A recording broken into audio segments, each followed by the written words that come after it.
चल रही है। So without any delay let's start the second chapter. Second chapter को स्टार्ट करते हैं।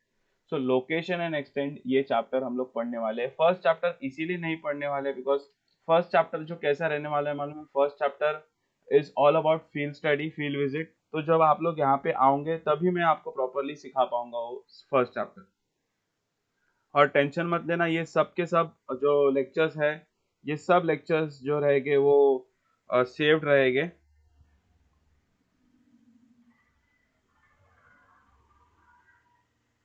सबके सब लेक्चर्स आपको सेव मिलेंगे एंड उसका फ़ायदा ये होगा कि आप कभी भी देख सकते हो। और मैं मेक श्योर करूँगा स्टार्टिंग में जो 5 मिनट का जो मैं चुप बैठा था बिकॉज थोड़ी बहुत सेटिंग कर रहा था, तो उस हिसाब से आपको प्रॉब्लम ना हो। Okay.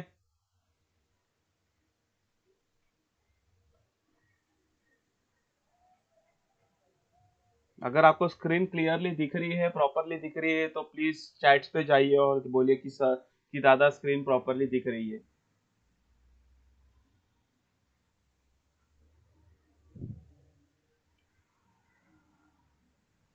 So location and extent.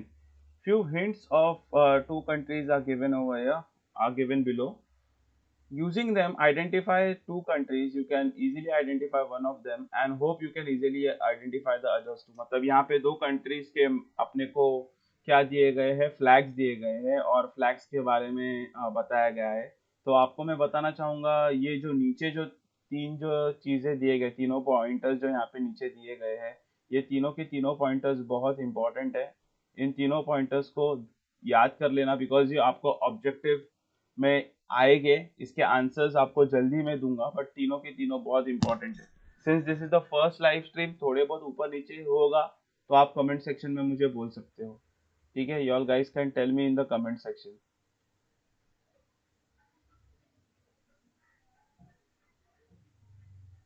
Properly दिख रही है? Okay, Srishti Chauhan. Okay, is this live session better better Zoom के कंपैरेटिव बेटर है ये लाइव सेशन? ये भी मुझे आंसर करो। और बिकॉज इसमें आप लोगों को टाइम रिस्ट्रिक्शन नहीं है तो आप मुझे बोल सकते हो, is this better than zoom?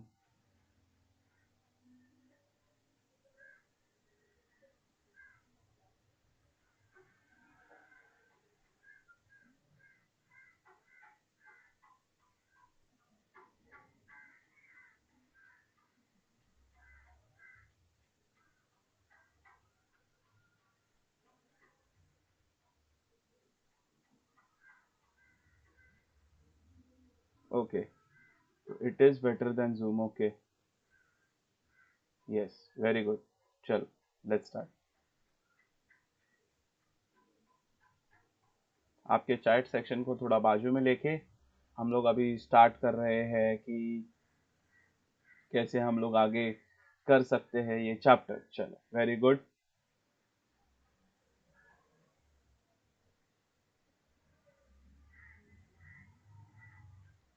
Name the name of the country, Republic of India. Name of the capital, new Delhi. ये तो अपने को बचपन से मालूम है, वी नो दैट कि इंडिया का कैपिटल न्यू दिल्ली है। Location, extent and boundaries. India is located in the northern and the eastern hemisphere of the earth. It is located in the southern part of the ancient Asian countries और Asian continents. Okay, तो India जो है वो northern और eastern hemisphere पे लाई करती है अर्थ के। एंड वो जो है एशियन कंट्रीज के एशिया जो है एशियन कॉन्टिनेंट है, तो एशियन कॉन्टिनेंट को वो क्या करता है कि वो सदर्न पार्ट पे, साउथ वाले साइड पे है। ओके, हम लोग इसके बारे में और डिटेल में आगे पढ़ेंगे भी। With the help of figure 2.1, find the extent of the mainland India. Fill in the degree values in degree in blank space. ये जो पूरा पार्ट है, ये करंटली जो पूरा पार्ट दिया गया है, ये डिग्री वैल्यूज के ऊपर है। इसके लिए हम लोग पहला चैप्टर पढ़ते हैं, उसके बाद बाकी सब चीजें आपको मैं बताऊंगा। Indira Point is in the most uppermost tip of India. It is located at 6 degree 45 dash north parallel. Observe the figure 2.1. Identify the countries and water bodies around India and complete the table in your notebook. मतलब हम लोग observe करते हैं कि India के neighbouring countries कौन कौन से। तो लेट्स सी इंडिया के नेबरिंग कंट्रीज कौन कौन से हैं। ओके, लेट्स सी इंडिया के नेबरिंग कंट्रीज कौन कौन से हैं. We have Pakistan, we have China, we have Nepal. Okay, we also have Bangladesh over here. So they all are the neighbouring countries of India and as well as Sri Lanka. यहाँ पे नीचे जो है वो श्रीलंका है. तो ये सब तो पूरे एक्टिविटीज थी. अब ब्राजील के बारे में भी ये दिया गया है कि ब्राजील के बारे में भी सेम बोला गया है. Name of the country federative republic of Brazil. Name of the capital, तो ब्राजील का कैपिटल है ब्राजीलिया. ठीक है, ब्राजील का कैपिटल क्या है? Brasilia. The capital of Brazil is Brasilia. ये याद रखना बच्चे लोग. ओके, ये अच्छे से याद रखना. ब्राजील का कैपिटल है Brasilia. Okay.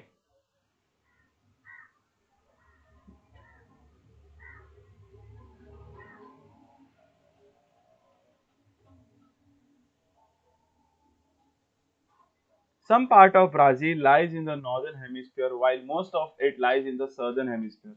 Also, it lies in the western hemisphere in the northern part of the South American continent. So, आप लोगों को मालूम रहना चाहिए कि जैसे इंडिया जो है वो एशियन कॉन्टिनेंट यानी कि एशिया का पार्ट है. ठीक है, इंडिया जो है वो एशिया का पार्ट है. तो वैसे ही ब्राजील जो है वो कौन से कॉन्टिनेंट का पार्ट है? वो पार्ट है साउथ अमेरिकन कॉन्टिनेंट का. वो पार्ट है साउथ अमेरिकन कॉन्टिनेंट का. ठीक है. With the help of the figure same ये एक्टिविटी भी आपको जैसे इंडिया के मैप में एक्टिविटी दी है, ये भी एक्टिविटी आपको करनी है. इस एक्टिविटी को हम लोग जल्दी करेंगे पर पहले पूरे चैप्टर को समझते उसके बाद इस एक्टिविटी पे आते हैं. ऑब्जर्व द फिगर बिलो, वही सेम है जैसे एक मैप दिया गया है और मैप के साथ आपको बताया गया है. बट फिर भी हम लोग इस मैप में देखते हैं ब्राजील के जो नेबरिंग कंट्रीज है, कौन से कंट्रीज है?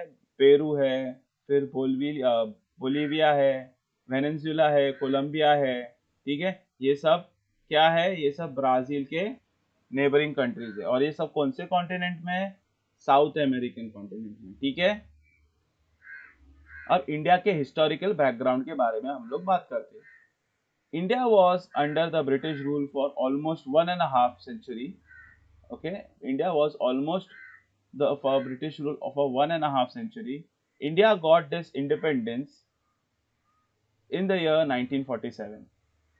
Despite facing several problems like three wars, famine, situation in various parts, and similar issues after independence, India is major developing country of the world. अब ये सब हम लोगों को भी मालूम है. We all know that India को फ्रीडम मिला हुआ है और ब्रिटिशर्स से मिला हुआ है. और हम लोग सबको मालूम है कि इंडिया की जो हालत थी, इंडिया की जो इकोनॉमी की हालत थी जब ब्रिटिशर्स ने इंडिया को छोड़ के गए, जब ब्रिटिशर्स इंडिया को छोड़ के गए, इंडिया की इकोनॉमिक हालत बहुत खराब थी. मतलब इंडिया में हर दूसरा आदमी भूखा रहने का, बिकॉज इंडिया में वो टाइम पे उतना प्रोडक्शन भी नहीं था फूड का. ब्रिटिशर्स ने इंडिया को कंप्लीटली एग्जॉस्ट करके छोड़ के गए थे. और ब्रिटिशर्स ने क्यों छोड़ा था? बिकॉज उन लोगों को बाहर दूसरी कंट्रीज से प्रेशर आ रहा था कि अभी टाइम है कि हम लोगों को कॉलोनाइजेशन नहीं करना चाहिए, हम लोगों को किसी के ऊपर ऐसे ये राज वगैरह किसी कंट्री के ऊपर नहीं करना चाहिए. तो इसी वजह से क्या हुआ, फिर इंडिया ने क्या किया, उसको फ्रीडम मिल गया. बट फ्रीडम मिलना उतना काफी नहीं था. फ्रीडम मिलने के बाद जो चीजें हुई, फ्रीडम मिलने के बाद जो चीजें हुई वो सबसे बड़ा चैलेंज था. बिकॉज एक साइड पे फ्रीडम मिल गया है और दूसरे साइड पे हम लोगों को क्या हुआ है, हम लोगों को फेमाइन है, भूखमरी है, उसके साथ साथ गरीबी है. कितने अलग अलग फैक्टर्स को हम लोगों को क्या करना है, फेस करना है. और वो फैक्टर फेस करके साथ 3 वॉर आए. हम लोगों ने पाकिस्तान के साथ वॉर लड़े, चाइना के साथ वॉर लड़े. अब जिसके वजह से क्या हो रहा है कि हम लोगों ने इतने प्रॉब्लम फेस किए, फिर भी आज हमारा जो डेवलपमेंट हुआ है, आज जो हमारी country developing country in the world है, वो नंबर बोलते ना वो ऐसे है कि हमारी कंट्री डेवलपिंग कंट्री है बट सबसे आगे डेवलपिंग कंट्री है. बिकॉज इतना प्रॉब्लम होने के बावजूद भी इंडिया जो है वो आगे जा रही है. India is considered to be a global market too, because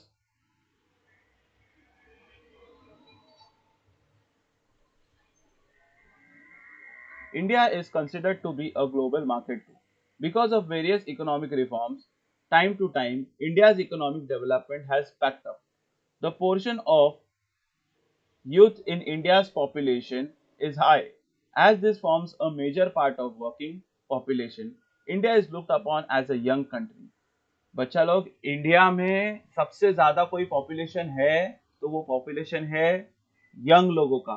जैसे कि आप लोग अभी जब बड़े होगे तो आप लोगों का पॉपुलेशन ज्यादा है, इंडिया में यंग लोग ज्यादा है कंपेयर टू बूढ़े लोग। अब उससे क्या होता है, बूढ़े लोग जो रहते हैं ना वो लोग डिपेंडेंट रहते हैं basically.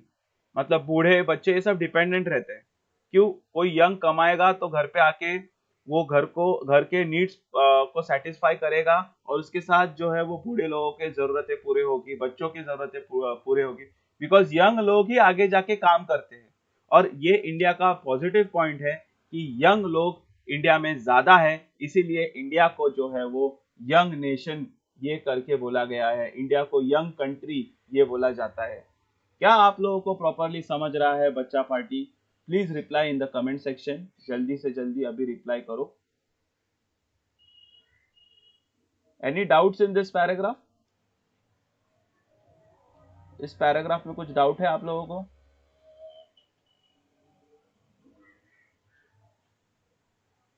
Any doubts till now?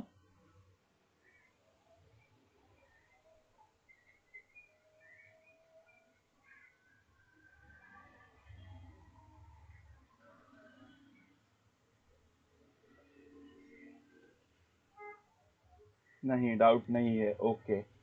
मतलब समझ रहे हैं। अच्छा, बेस्ट पार्ट इसका ये है ना कि आप लोग इस वीडियो को प्रॉपरली फिर से देख भी सकते हो।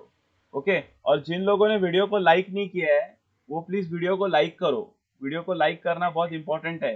कमेंट्स भी आप करो और फिर उसके साथ वीडियो पे भी लाइक करो, वो अच्छी बात है। खाली 3 लाइक्स हुए और देख रहे कितने लोग हैं? How many people are watching now? 6 to 7 लोग देख रहे हैं और 3 ही लाइक्स है। नहीं, वीडियो को लाइक ज्यादा बढ़ने चाहिए, बिकॉज क्या रहता है उससे अच्छा एक बूस्ट मिलता है हमारे टीचिंग मेथड को।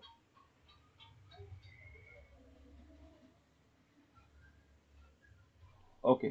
Historical background: Brazil. For more than 3 centuries, Brazil was under Portugal rule.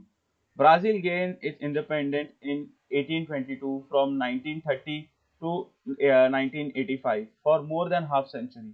It was under a populist military government. मतलब क्या था कि ब्राजील जो था, ब्राजील को इंडिपेंडेंस 1822 में मिला है। ब्राजील को इंडिपेंडेंस 1822 में मिला है, बट उसमें क्या हुआ कि वो जो था वो मिलिट्री गवर्नमेंट में था। मतलब वहां के रूल्स एंड रेगुलेशंस बहुत स्ट्रिक्ट थे। मतलब आप देख सकते हो कि ब्राजील को 1822 में इंडिपेंडेंस मिला है, कंपेयर टू इंडिया कितना जल्दी मिला है। बट जो ये 1930 से लेकर 1985 का जो पीरियड है वहां पे वो लोग मिलिट्री गवर्नमेंट में थे। मतलब रूल्स एंड रेगुलेशन बहुत स्ट्रिक्ट थे। अभी जो हम लोग वो कोविड की जो कंडीशन देख रहे हैं ना, उससे 100 गुना या फिर उससे 2 गुना आप लोग कंसिडर कर सकते हो कि उतना ज्यादा स्ट्रिक्ट रूल्स एंड रेगुलेशंस था। It has overcome global financial difficulties in late 20th century. Brazil is seen as a contributor to economic growth of the world and an important market in future. मतलब Brazil ने भी इतने सारे problems थे। एक तो उनको इंडिपेंडेंस 1822 में मिला, उसके साथ वो लोग जो मिलिट्री गवर्नमेंट में थे, जिसकी वजह से गवर्नमेंट ने क्या किया था, वहाँ की डेवलपमेंट को रोक दिया गया था। बट उसके बाद भी ये सब चैलेंजेस को फेस करने के बाद भी ब्राजील ने अपने फाइनेंशियल प्रॉब्लम्स ओवरकम किए लेट ट्वेंटियथ सेंचुरी तक। और आज ब्राजील जो है वो एक इम्पोर्टेंट मार्केट बन चुका है फ्यूचर के लिए। ओके, सो ये था पेज नंबर 12। ये नीचे आपको मैप्स दिए गए हैं, ये मैप्स आपको हेल्पफुल हो सकते हैं। जैसे जैसे मैं मैप रीडिंग वगैरह कराऊंगा तब ये मैप हम लोग करेंगे। ओके, तो ये रहा अपना India, and somewhere over here is Brazil. This is Brazil. Okay, Brazil is in the south American continent and India is in the ancient continent, Asia. Asia बोल सकते हो उसको, टंग ट्विस्टर हो जाता है थोड़ा वो। एशिया, एंशियंट कॉन्टिनेंट भी बोल सकते हो उसको। ठीक है, इंडिया एशिया में आता है और ब्राजील साउथ अमेरिका में आता है। सो हम लोगों ने सक्सेसफुली चैप्टर नंबर 2 जो है वो पढ़ लिया है।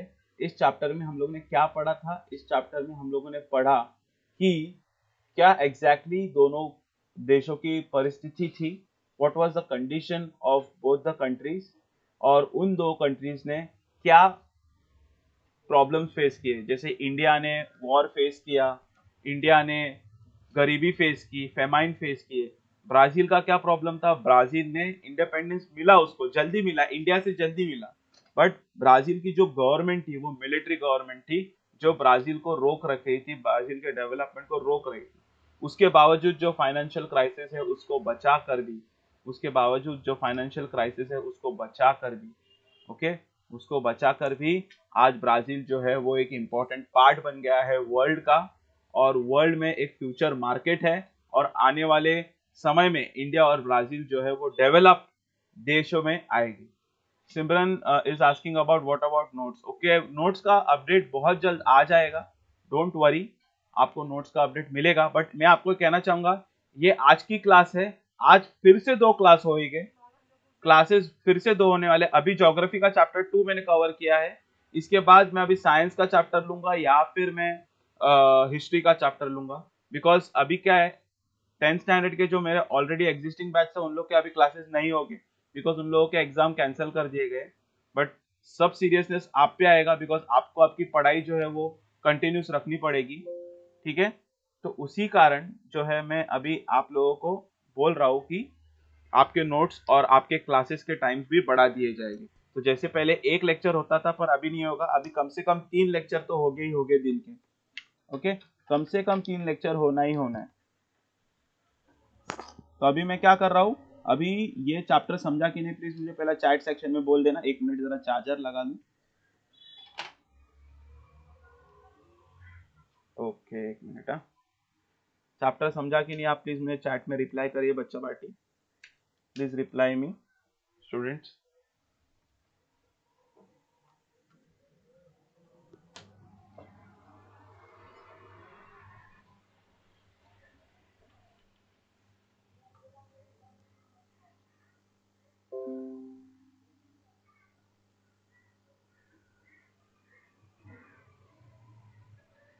10th स्टैंडर्ड ऐसे ही कॉलेज में जाएंगे कि नहीं, सिमरन पूछ रही है, विदाउट एग्जाम जाएंगे कि नहीं।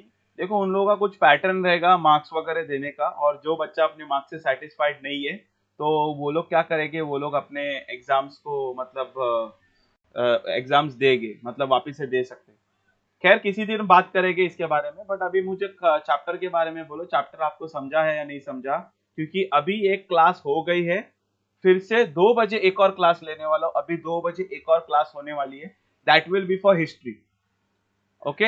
ये चैप्टर 2 अपना हो गया ज्योग्राफी का, तो अभी 2 बजे एक क्लास होगी, वो हिस्ट्री की क्लास होगी। तो आप सब लोगों को क्लास प्रॉपरली बैठने हैं और time to time lecture attend करना है। अभी ये चैप्टर करेंटली आपको समझा या नहीं समझा प्लीज मुझे बोल दीजिए।